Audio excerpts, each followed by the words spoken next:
Good afternoon, everybody. Welcome to this Earned Income Update with Kate Barr from Propel Nonprofits. My name is Jean Bell. I direct the Advancing Practice program at Nonprofit Quarterly, which is meant to build a robust library of online learning experiences for people really pushing their practice in management and leadership. This particular session is an extension of a series we did over a year ago called Mastering the Nonprofit Business Model. And we're really excited to pick this conversation back up with Kate, who is one of the country's experts, not only in nonprofit finance generally, but in different components of earned income models. And so we wanted to talk with her today about how things are changing in 2020, the obvious effects of COVID and shelter in place, the economic downturn, our increasing attention to racial justice and racial equity, and how that confluence of forces is influencing how we think specifically about our earned income offerings and that aspect of our business model. Here are the logistics for today's session. So we have a number of polls for you, as we like to have, so be ready to participate. We're using the Q&A box, not the chat or the raised hand feature. So we'll be monitoring that. I'm monitoring it, as are a couple of NPQ folks. So please use that to get your thoughts in. We will pepper Kate with questions throughout the session. If you're on social media sharing ideas, please use the hashtag NPQAdvance. And we definitely need your feedback. If this is not your first session with us, you know that we use this feedback not only to develop future topics, but also to change the format and make this program as useful to you as possible. And speaking of that, this session is part of our Leading Edge membership program. If you're not familiar with that, you can go to the NPQ homepage and click in the upper right-hand corner. It says Leading Edge membership, and you'll learn more about this offering, which includes all of these live webinars on management and leadership, but also a digital subscription to our magazine, access to the NPQ archives, and also on-demand access to any of the webinars we've produced over the last 2.5 years of this program. So it's an exciting offering. We hope you'll consider it. So Kate, I want to welcome you. Kate Barr is the president and CEO of Propel Nonprofits, which is based in the Minneapolis-St. Paul area, but really serves the region there around Minnesota and surrounding areas. And as I alluded to a minute ago, Kate and Propel itself are national thought leaders around nonprofit finance, but not just finance and business models and strategy and organizational positioning. They also do lending and they work with boards. So it's really a strategic, with a heavy finance element, capacity building organization. And Kate has done many things with NPQ over the years, and we're really glad to see you again and to get into conversation that's actually, you know, it's a kind of a heavy conversation. It's exciting, but it's heady and heavy in terms of what we've all been facing together this year, and kind of an unprecedented, the cliched word, an unprecedented mix of forces. And we thought, let's come back and explore what that's looking like for your clients, for Propel, what you're seeing in the field. So that's what today is about.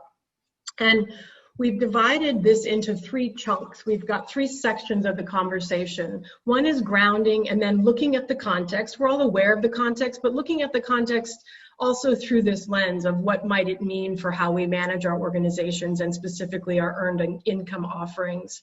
And then obviously the adaptation and managing risk is what this is all about in a time of uncertainty. And so Kate's going to unpack some of her ideas about what that means, both from a mindset perspective, but also from a practical and tactical perspective. And then we're going to talk about what it means for leadership, what it means for working with your board in this time, what it means for decision making in this time, what it means for self-management if you're a leader in this time. So those are our 3 sections. And I'd like to start, before Kate begins, by finding out who's in the room, as it were, in this grounding and context section. So let's do poll number 1 about the role.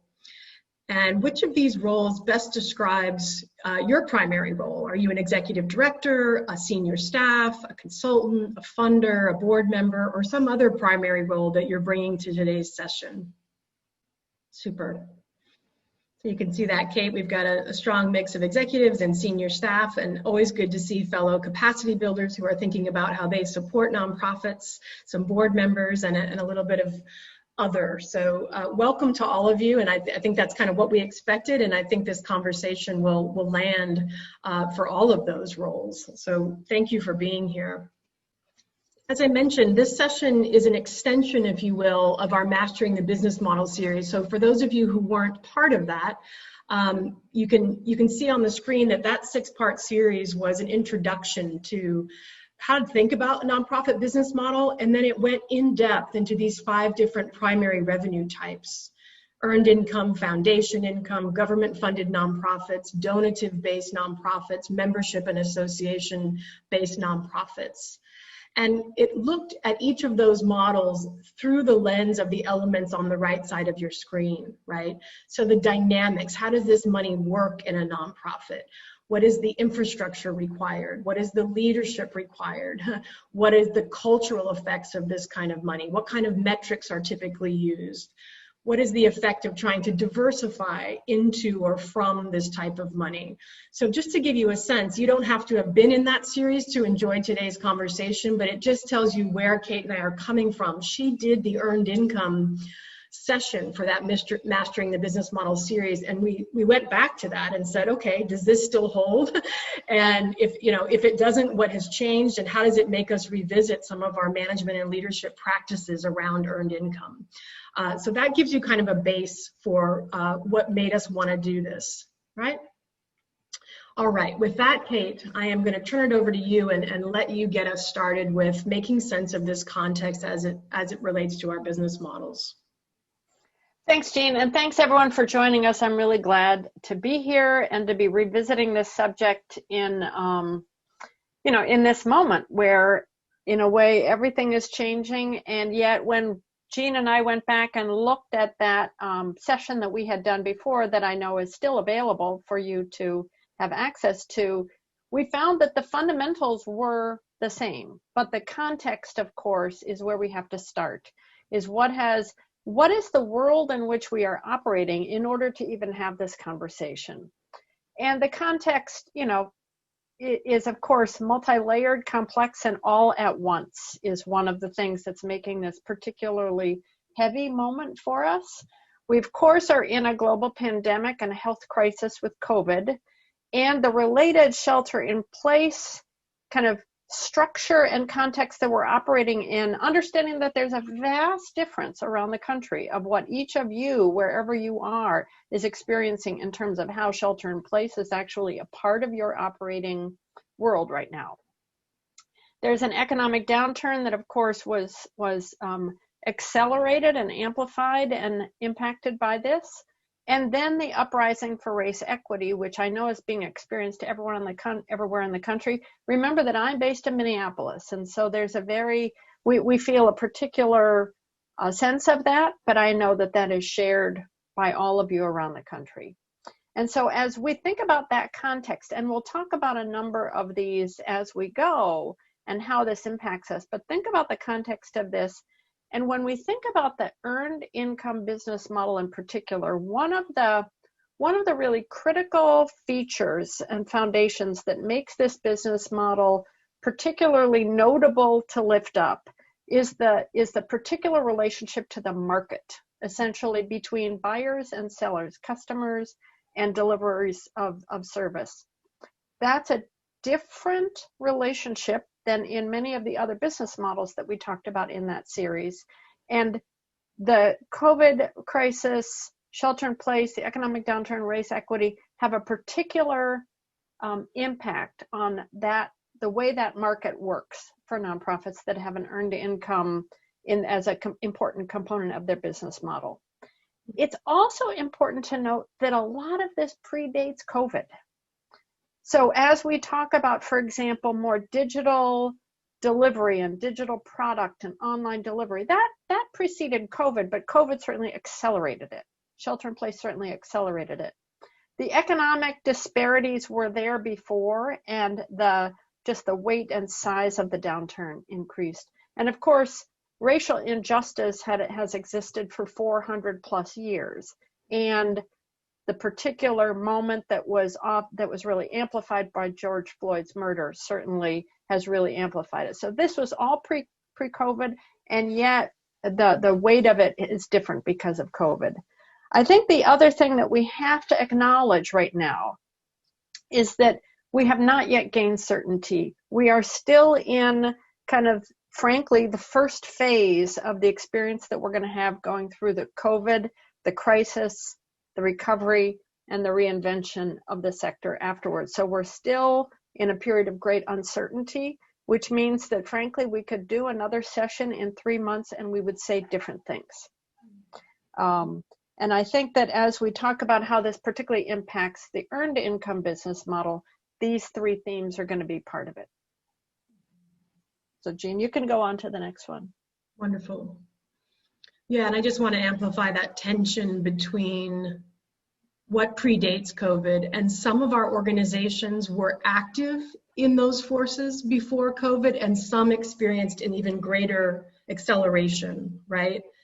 Isn't that, some folks were actively engaging things like digital and reimagining products for a more diverse audience and, even virtual things, et cetera. And some have had to really, really drink from a fire hose and figure out what this all means for them all at once, right? There's a real continuum there. Yeah, absolutely. And there's a phrase that a good friend of mine has used for a number of years when big things are happening, where she says she is thrilled and daunted. And I think that just could be our theme, because it's both thrilling to be able to embrace these changes, and it is daunting to embrace these changes. Yeah.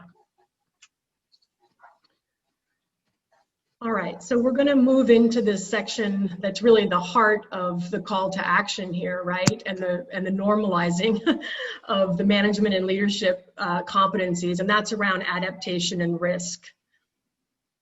Yeah. So we're going to revisit the fundamentals. This was kind of how we concluded the business model session on earned income in that series, as we concluded it by saying, let's remember that these are these 3 fundamental pillars of earned income business models: that you know how to produce and deliver a product or service with excellence, that there's a demand in the market that's willing to pay a price that meets your requirements. So this balance between there is some supply and there is some demand. It really is a supply and demand question.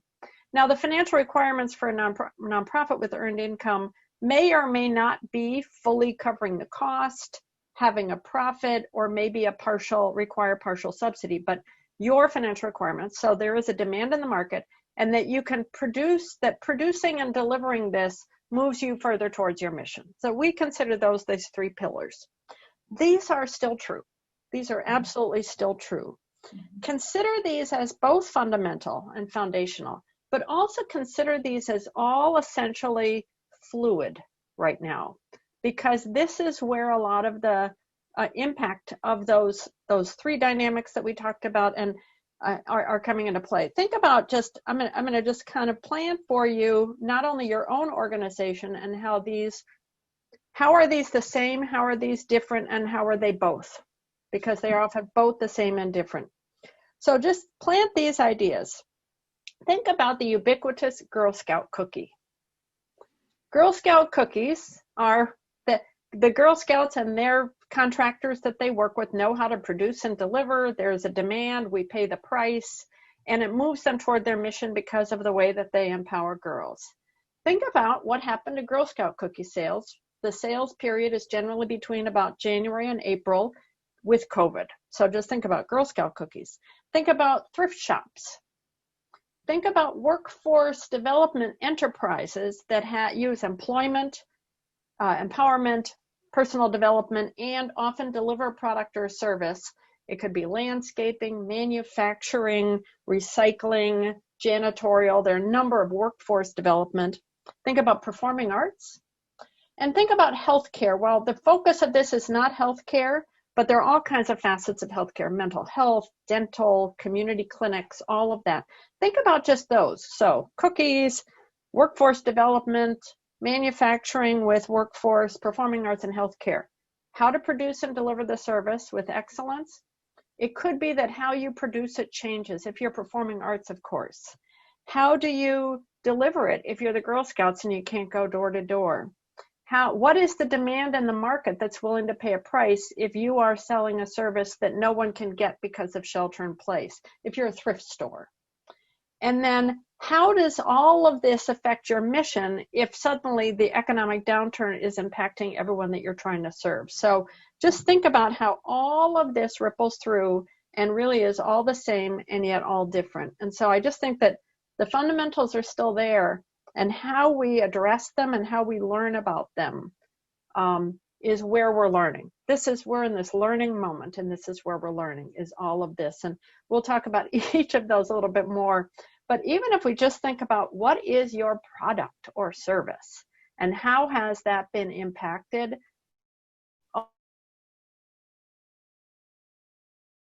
the shelter in place, however that's impacting your local city, town, state, or region. If you are in a place where your governor or your mayor said that retail had to close, basically, and you were running a thrift store, the way that you deliver your product and service has changed because of an external thing. So now what is your product and service? So these are the sorts of questions to think about. And so is it by going online, or is it just by going dark? Do you do something different? So these are all the questions that earned income nonprofits are thinking about. Well, and you've got some big words in here. I mean, excellence, right? And know-how. These feel kind of aspirational when we're having to make big adaptations, right? And especially for mature organizations that knew how to do something, right? And suddenly don't know how to deliver it in the way that's being demanded or needed, right? Right. That can be an unsettling feeling. Let's take a poll. Anya, if you would share this poll with the group. And this is a question about what kinds of actions you've taken relative to your earned income products. And you may have multiple earned income products, so you can choose more than one. Are there some that you deliver as is, no change? Have you had to adapt, temporary close, permanent close, or some other action that you've taken, again, with respect to earned income offerings or products? This will be interesting, Kate.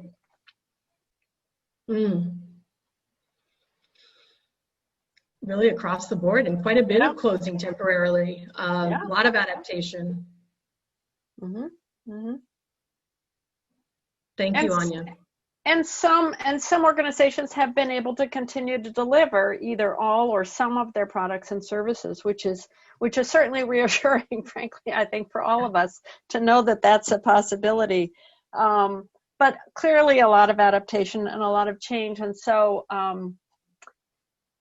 and a fair amount of temporary closure. And I think that has a lot to do with the shelter in place and a lot to do with the uncertainty of it. So let's talk about these 5 points of adaptation. And this is that we could dig into this endlessly. And I'm sure that if we were able to have any one of you who are on this today be the speaker, you could tell us your versions of this. So number one is that question about what is the product or service and how is it delivered? That's a big one. That's a big topic. And when you think about, everything from the ones that I mentioned, the thrift store that had been closed, or one of the nonprofit enterprises that we work with at Propel is a tech company that refurbishes computers and resells them into different parts of the market. So they had to close their retail store, but they had already built an online marketing platform. And so they could do much more. And in fact, the demand for refurbished laptops, of course, went up when everyone needed to be at home to do their work or at home to do schooling. And so the demand changed and the way they delivered it had to change because they had to become expert on how to both sell online, but also how to deliver through online. But how do you deliver your product? Even what is your product? One of the workforce development organizations that I know of, and a number of them do janitorial services because it requires human capacity. It doesn't take a lot of training, and so you can really use it to create employment. But when office buildings all closed, they didn't need janitorial service. But at the same time, there was an expanded need for deep cleaning. because of the health and the cleaning. And so was there a product or service that could be adapted and shifted to a different part of the market? But then that means that your target market and how you market changes. But how to do that, how to make that shift. Another interesting change that I know of in an enterprise is for organizations that were doing transportation services. There are a number of nonprofits around the country that do transportation services for people with, particularly people who have developmental disabilities or other particular transportation obstacles to mobility. And because of shelter in place, that market really had shifted, and yet there was a need to deliver food. And so again, a shift to the delivery. And I think that very few parts of the sector have been impacted by this more than the arts. And think particularly about performing arts, who had to close down performances, performance venues, and the ability to host live audiences. And there has been an enormous reinvention there around how that gets done in ways that are not at all the same, and yet they are still in line with mission. So what's the need for product, the way it is delivered, and all of that. But the target market and marketing requirements, I think especially because so much is digital, so much of it is online through email and social media, and you all know how crowded it is and how loud it is. And frankly, the election season has made it louder and more crowded. So how you actually get your message across has really required very, very sophisticated, creative, interesting messaging, marketing, and clarity around who it is that you're talking to and what are actually the benefits of what you're doing. You know, what is it that you are selling in your services? Pricing has certainly been adapted. This is a place where, back to performing arts, for those performing arts organizations that are starting to produce new work, kind of digitally through, so Zoom plays, I've seen a number of Zoom-based plays, in fact, a number that have been written for Zoom, and the pricing is different. People who are staying at home watching a Zoom play are not paying the same price that they would to go to the theater that they were doing to before, and yet they are still willing to pay a price. But often there's some sort of a sliding scale or sliding change, how you price, and how you price when you think about who you are kind of selling to and what the purpose is. So if the purpose of selling a refurbished computer is to get it into the hands of a school-age kid who is a low-income kid, how's it priced? And then that brings in the whole question about how you use subsidy, how you use philanthropy to blend it together to actually deliver on mission as well as on your market. And so there's a lot of price question. Philanthropy is actually starting to play a larger role for many kind of classic social enterprises than it had before. And a lot of it has to do with this pricing and trying to meet mission. The cost question is an interesting one, as I've been talking to a number of executive directors about the costs, and there have been some increased costs, certainly, that have to do with health and safety and social distancing and PPEs and equipment and cleaning. And frankly, the more significant cost has probably been the cost of lost time, the cost of closure, and the cost of the fact that this period of time frankly is, everyone's a little bit fragile right now. I know I am. And just the fact that the brain space and the capacity is not the same. And so the cost often is really just productivity is just not the same, nor are expectations for productivity at a time of all of these external events and things and bombarding and the very real costs for people of all of this. And then the production capacity question is partly an interesting one that has to do with not only production capacity, like do you need to have social distancing in how you actually produce your work or produce your product, but how do you produce your work when everyone is distant from each other? How do you produce your product or service when you're relying on donated goods. So if you're a thrift store or if you are refurbishing technology, you're relying on donated goods, which have actually gone up. All of you who are cleaning out your closets and taking it to your local thrift store, everyone else is too. And so there's actually a huge surge of donations, which is wonderful, but it really has an impact on production and sorting, the sorting operation, the cleaning operation, the pricing operation. And so there's been a shift there. So it's been both a really positive, but it's also really changed the kind of the cost and the production. So that, I mean, that's just a few examples of some of all of these points of adaptation. Mm-hmm. Thank you for that. And, you know, and I'm struck by the fact that, you know, something like pricing, for instance, as you suggest, has always been a conundrum. It's often been subsidized, you know, by philanthropy or other elements of the business model. And now, like you say, we're trying to interpret what to do in an even more complicated context, and knowing that a huge part of your client base or customer base is suffering financially. So it's really compounded. Excuse me. Well, and I think it also is a matter of the more and more comfort and clarity we have about our own pricing is, this has always been one of the questions for nonprofits that sell a product, especially a product or service, is are we basing our prices on cost or on market and demand? And if it's based on cost, if the cost goes up, do you actually increase your price or do you not? And I think actually it's an interesting little eyesight into this is colleges, even though we're not talking about the higher ed market here, but think about all the colleges who are really primarily delivering their classes online and the amount of pushback they're getting from their students and families about the fact that they're still paying the high tuition. Yet the cost for the college did not really go down. Mm-hmm. You know, other than food in the cafeteria, not a lot of costs went down. And so how do you even communicate the price? Mm-hmm.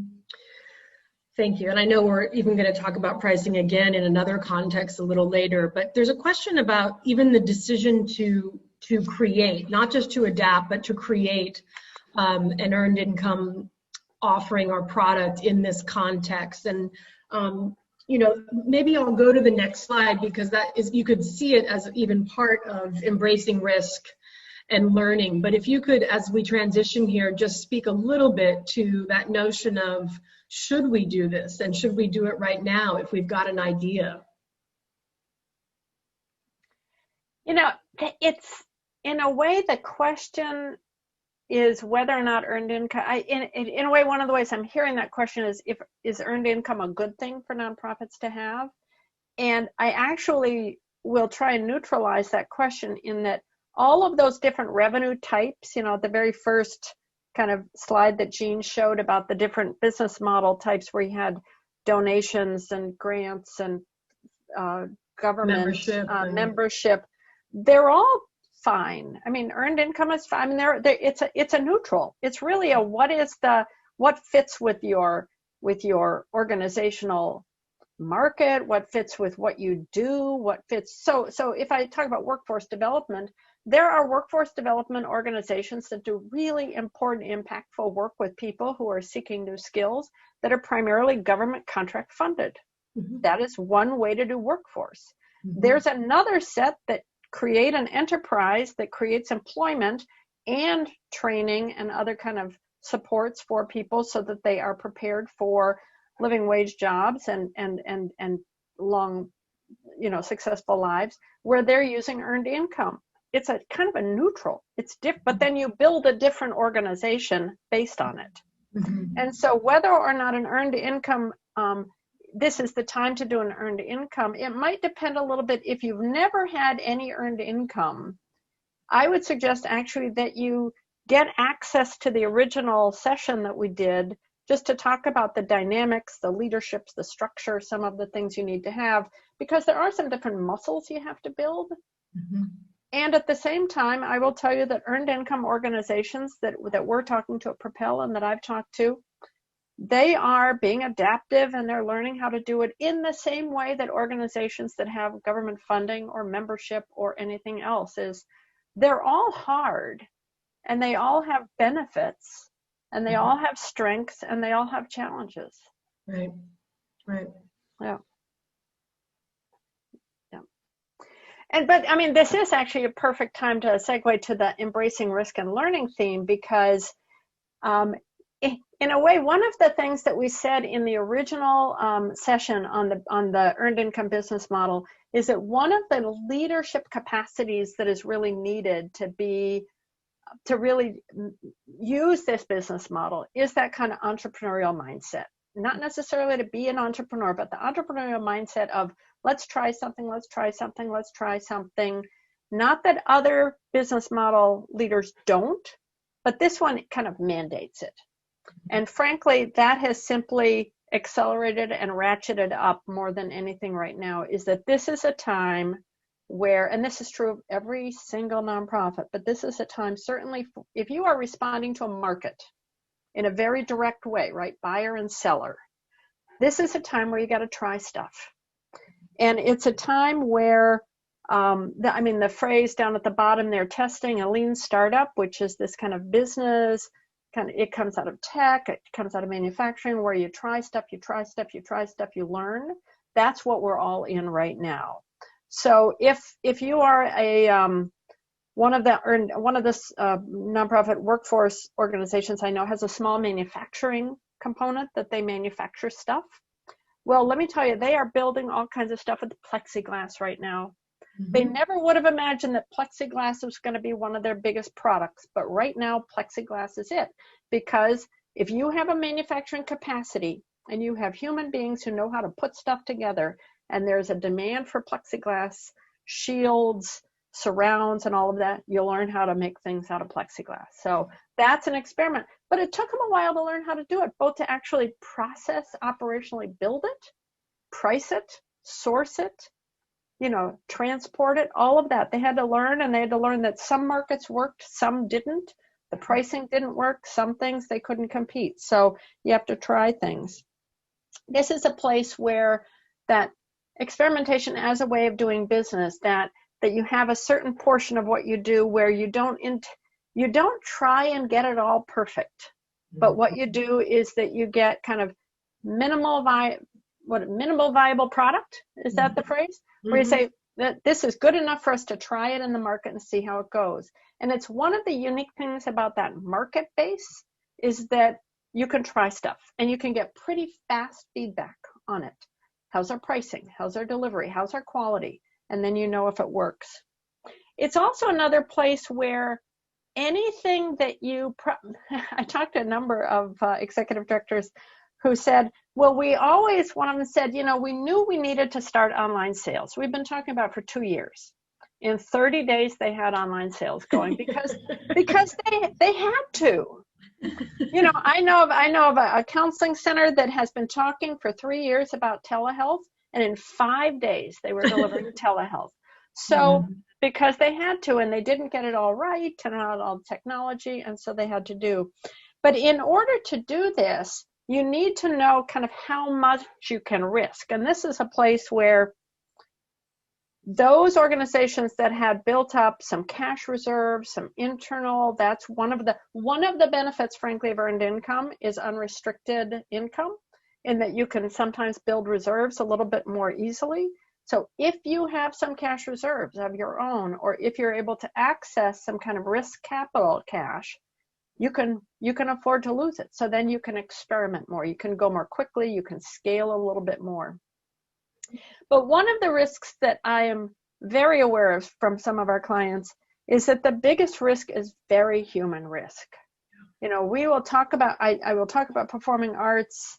It's an area where they're testing and trying things. There has been enormous job loss in performing arts and in arts in general, enormous. That is real human cost and real human risk that leaders it weighs on them heavily, and they have to think about. There is real risk of health and safety. People are getting sick. People are, especially if you are doing in-person manufacturing or delivery or cleanup or janitorial or construction, human beings are near each other. They are close to each other. And there is a very real risk that has to be managed. And so it's not a go for broke. it's a very close balancing act to continually doing that. And I do worry that, you know, people are telling us this may not be the last time this happens. And I think a lot of us struggle in the United States to understand that, you know, this may not be the last COVID-like experience we have. So your point about uncertainty, and we're in first phase, it's very hard to know what are short-term adaptations and what actually ought to be longer-term adaptations around human risk and safety specifically. Yeah. Well, and you're absolutely right, Jean, and I think this is one of the reasons why thinking about how to learn experimentation and testing and trial and moving on and saying that didn't work and moving on as a way of doing business, this is actually the muscle to build. Yeah. It's not the predictive muscle, it's the adaptation muscle. And, you know, we've talked about this, you and I, in other settings. The prediction muscle was always kind of a myth, but it got us all our jobs, and you know, if we were right more than we were wrong, it kept our jobs, right? And that's not going to do it. It's just not going to do it. And we're not probably going back to a time of that much predictability. Yeah. Would you like me to move forward? Yeah, go on and do the next poll, because I'm interested in this question. Anya, if you can share the poll. This is a poll about risk. And the question is, in light of this challenging context, in light of 2020, would you say that your organization's risk tolerance has gone down? You got cautious because this is terrifying. Did you stay about the same when you average it all out, or has your risk tolerance gone up? Yeah. Yeah, it's kind of interesting.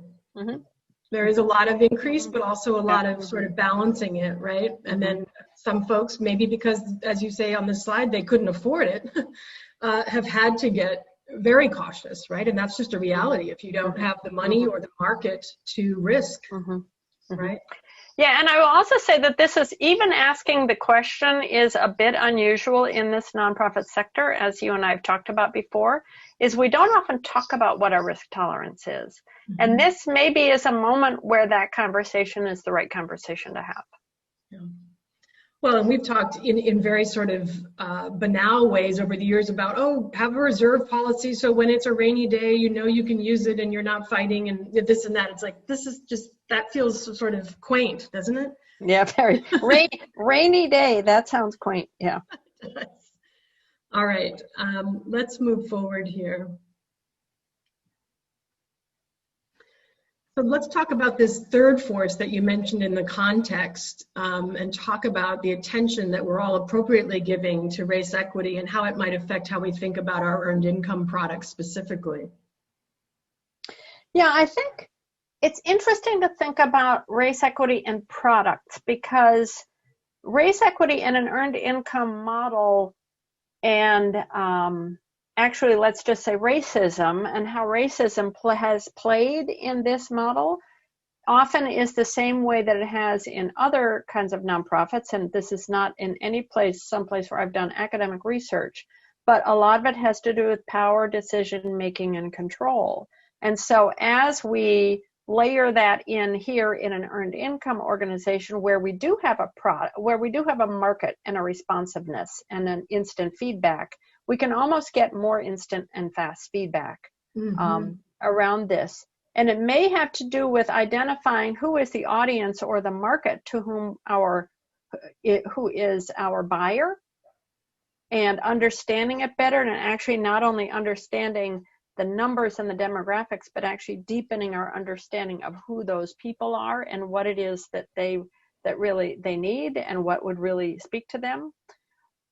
I think that even more important has to do with who is controlling the design of the tests. Yeah. What are we testing? What are we trying? What are we going to make decisions about? This is a time where if we are in a kind of a rapid prototyping mode, maybe the question is that it doesn't all have to be about the leaders of an organization, or it doesn't all have to be about the same people who've been making those decisions, but other decisions. And what is the pricing structure of this? So is it around maximizing revenue, or is it in some different way responsive to a community and to a different market? again, I'm going to go back to the arts conversation, because the arts has, in many ways, many arts organizations have been taking this moment where, frankly, they are kind of on hiatus in a forced way to really lean in deeply in terms of understanding who they are as organizations, where they center art, who they center, and how they do this work. Because it's not about selling tickets to a play right now. It's Right. about engaging with community, engaging with audience, engaging with artists. And there's a real opportunity. And I would encourage anyone who's not in the arts to pay attention to what's happening in the arts sector, Yep. because there is deep work here happening here. And no matter who your organization is, every organization that has an earned income model, just like every organization, has an organizational culture. You have leadership. If revenue lines have been kind of the driving version of what success is, then it impacts your organizational culture that then certainly reflects the broader society and structure. And so this is a moment too where, on top of everything else, we have to think about how our organizational culture reflects that. And earned income, because it is of the market, is reflective of a market that we know is really based in these inequitable structures. And so it's close at hand. The reckoning is close at hand. Yeah. And there's not like a linear path, but this is a place where we have to be, and often and I think that over time will lead to different products, different delivery, different decision making, and different pricing. Well, for me, that was the price of admission line. Thank you, Kate, of recognizing that just as who used to decide what we were predicting, who decides what we're adapting, who decides what the experiments are, who gets to work on those experiments, right? And those of us who, as white folks in leadership who have been responsible for product design, we didn't call it that, but that's what, for instance, you and I, Kate, have been doing for, 25 years. We have an organic way of designing products that is inherently, reflective of our culture and the power that we had. And so when I look at this list, it just unlocks, if we're in a period of experimentation by necessity, and we want to make really meaningful shifts in race, equity, and inclusion, what does that mean for who adapts, how they adapt, how that's resourced? So thank you for lifting that up. Mm-hmm. Mm-hmm. Let's take a poll in that regard, shall we? There's another poll, Anya, if you can share it, and it's asking our group whether they have, in fact, adapted a product or an offering recently with the very specific intention of making it more useful or inclusive to a BIPOC audience or some aspect of community that it was not useful to sufficiently before. And we gave folks an option here, Kate, that they might not have made that adaptation yet, but they might be in discussion about it. And I know from my client base that I don't have a client that isn't talking about how they're going to shift their work in part in response to this. Let's share the results now. I think people have voted. Okay, so 60% have either made an adaptation with race equity in mind and inclusion, or have not made that adaptation to the product yet, but are in active discussion about it.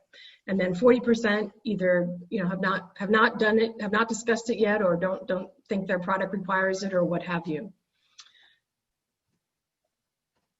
I'm trying to be sure to leave room for questions. So yeah. So I know we're going to do start with our board and then get into decision making. Mm-hmm.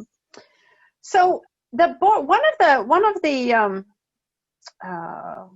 dynamics that has been true of nonprofits for earned income business models is, and frankly for every business model, but earned income is the depth of the knowledge of the understanding of the board of the actual business model, not of the mission, not of the purpose, not of the who you are in the community, but how the organization works, has often been pretty mixed. And frankly, a lot of board members don't really have an in-depth understanding. We don't expect them to, of the business model.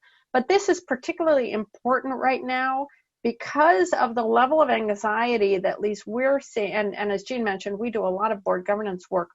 We're seeing really high anxiety at the board level right now. And it's because of the uncertainty. It's because of the uncertainty and the fact that everything that's impacting nonprofits is impacting everyone, of course, right? We're not separate from the rest of the economy and the rest of community. And so board members are coming into board, well, they're not coming to board meetings, they're logging onto Zoom, but they're participating in board meetings with carrying all of that with them. And so I say that just to say, helping your board members understand how the business works is all the more important right now because of this we're encouraging this rapid experiment and test. And in a way, that's the opposite of what most boards like, right? But most boards want you to say, here's the annual budget and here's what we're going to do. And instead you're saying, I'm going to be going like this all the time. And so they got to understand what the core business are and what are those foundational North Star, what are those real principles? Which means that this kind of, as we say here, live out loud with this test, learn, test. Don't do it secretly. Tell your board you're doing it. Say, this is our work plan this year is to try stuff, learn from it, try stuff, learn from it, figure out what we can do, and be really explicit about that. Otherwise, what you will find is that I think that your board is going to feel left out. They're going to feel left behind. They're going to feel uninformed. And they're going to feel that they can't govern, which is true, unless we're really. So I think we have to be really honest and really open to it. And invite the board members maybe even to learn with you about this kind of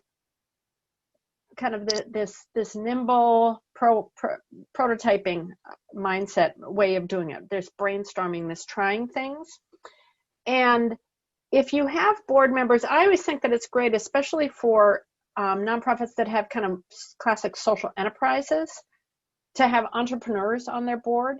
And those entrepreneurs will be particularly valuable board members. One of the realities, though, right now is those entrepreneurs who are board members are also trying to keep their businesses going. And so they are really often under capacity. So if what you can expect from your entrepreneur, business owner, board members is a few sharp insights, but not deep committee work, right now is probably the time for that. But boards that tend to like certainty, annual plans, are really stretched right now to learn a new way of operating. And I think we owe it to them to be really honest about what we're asking them to do. And I love that idea of just shifting the expectations. So, we talk about the cliche of the board meetings being too often spent on reporting what already happened, right? It's like, we have to tip that over and say, here are the 2 active experiments. You're going to get data like I am, in month 2 and month 3, and we'll since make it together. Yeah.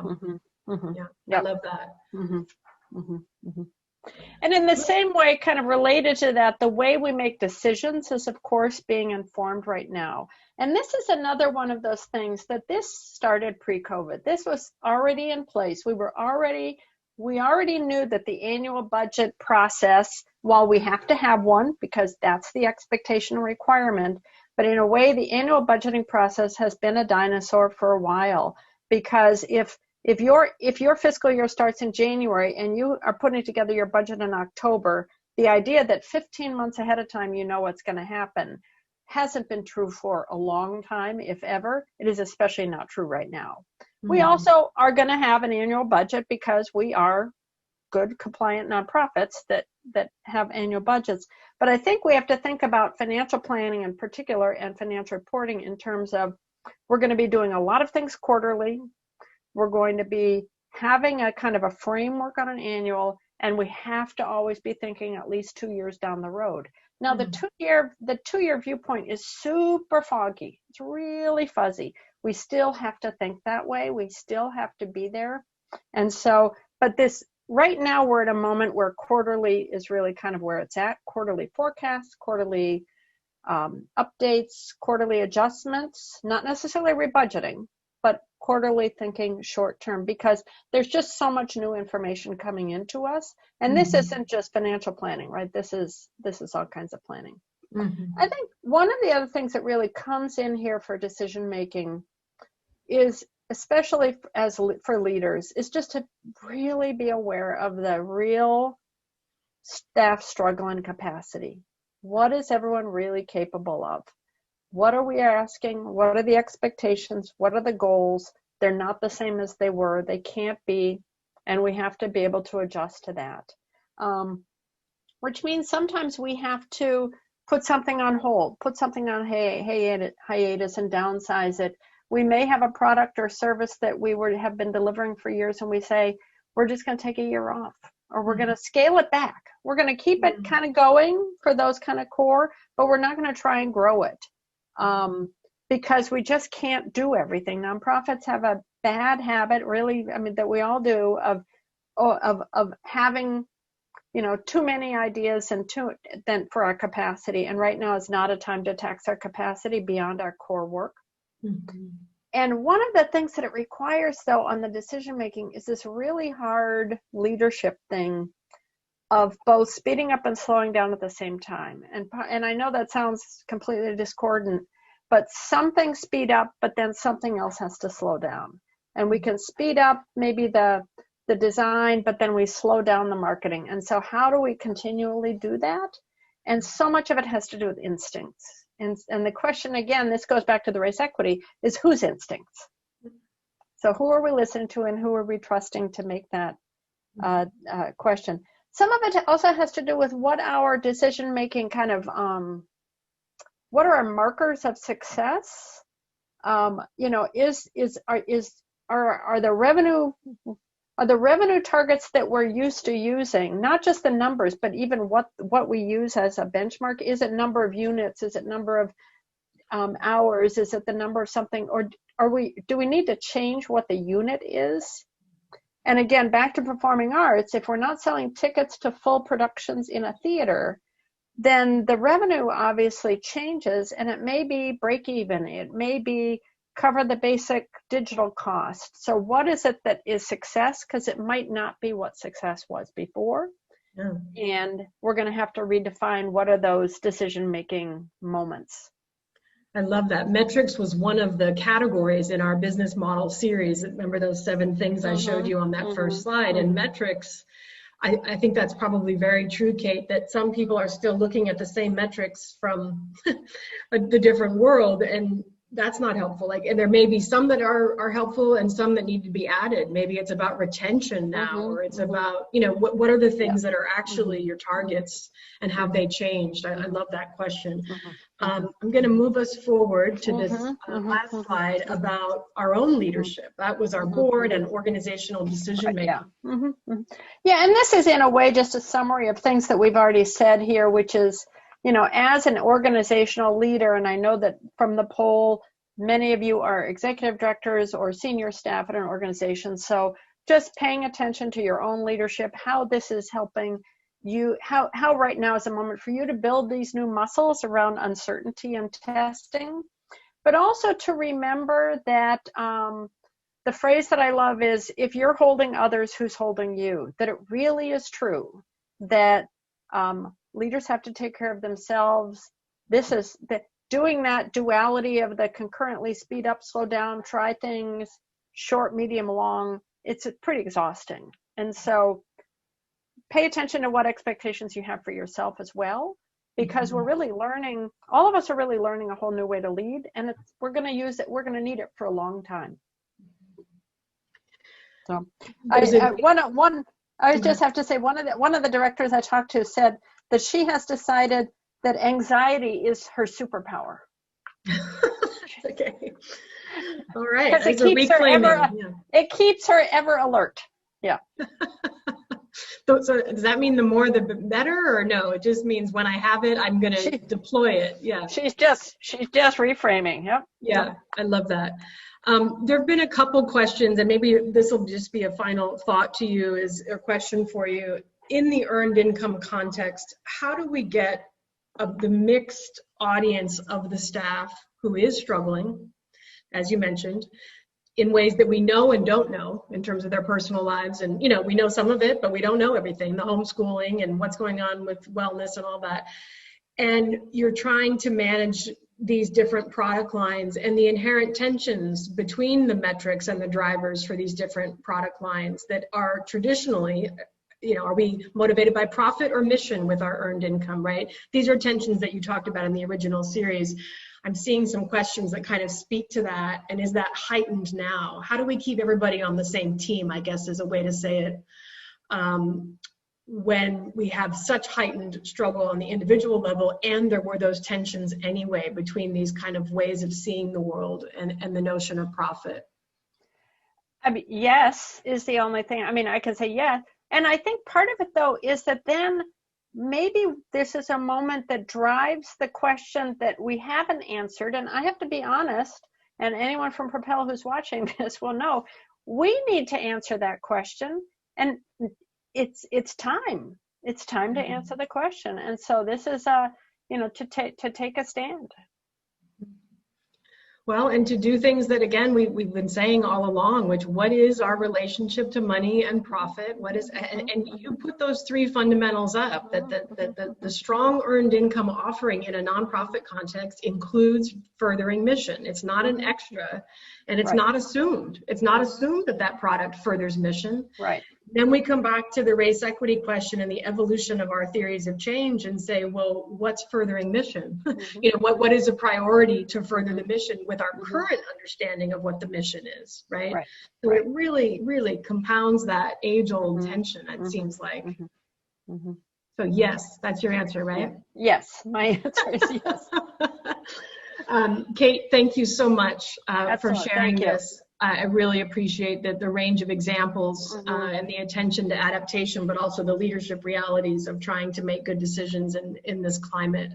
Thank you. And there were a number of questions about the original one, and our team put that in the chat. So there is a link there if you'd like to go and look at Kate's whole hour on the earned income business model.